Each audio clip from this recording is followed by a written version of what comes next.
Kofi didn't grow up around entrepreneurs.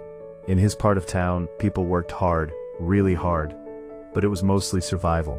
Small jobs, daily hustle, just enough to get by. Nobody talked about building companies. Nobody talked about scaling anything. But Kofi noticed something early. Money moved, even in struggle. People bought food every day. They paid for small conveniences. They trusted whoever was consistent. That idea stuck with him. At 19, with almost no capital, he started small, selling cold water and soft drinks from a borrowed cooler at a busy roadside. It wasn't glamorous. Some days he barely made a profit.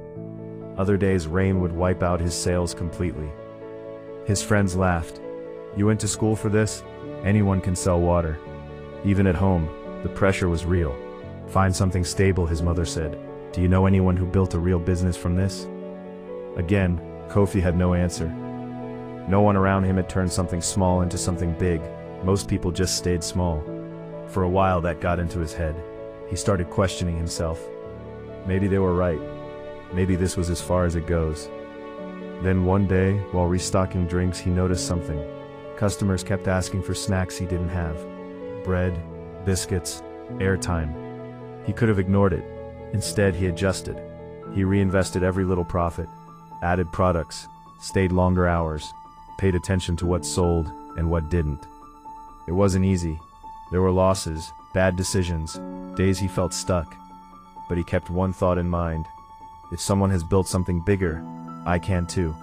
Within a year, that small cooler turned into a wooden kiosk, then a proper roadside shop. People stopped laughing. Now they were watching. Kofi didn't stop there. He tracked what customers wanted, built relationships with suppliers, and slowly increased his margins. While others around him stayed at the same level, he kept expanding. Then came the real challenge. He had outgrown the small shop mindset, but there was no clear next step. No one around him had scaled beyond that point. No example, no roadmap. That old doubt returned. What if this is my limit? But this time, Kofi answered it differently. And if no one has, I'll be the first. He took a risk. He used his savings and a small loan to open a mini-mart in a better location. It was a big move. Bigger rent, higher pressure, real consequences if he failed.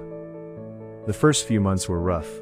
Slow sales, unexpected costs, sleepless nights. Most people would have pulled back. Kofi leaned in. He improved his display, introduced mobile payments, added delivery for nearby customers, and treated every customer like they mattered. Slowly, things turned. Foot traffic increased, revenue stabilized, then it grew. A few years later, Kofi wasn't just running a shop, he owned multiple mini-marts across the city. He employed people from his neighborhood. He supplied smaller vendors who reminded him of where he started. The same people who once asked, "Do you know anyone who has done it?" now had an answer. And somewhere, a young guy standing behind a small table, selling water under the sun, started to believe something new. Maybe this isn't small.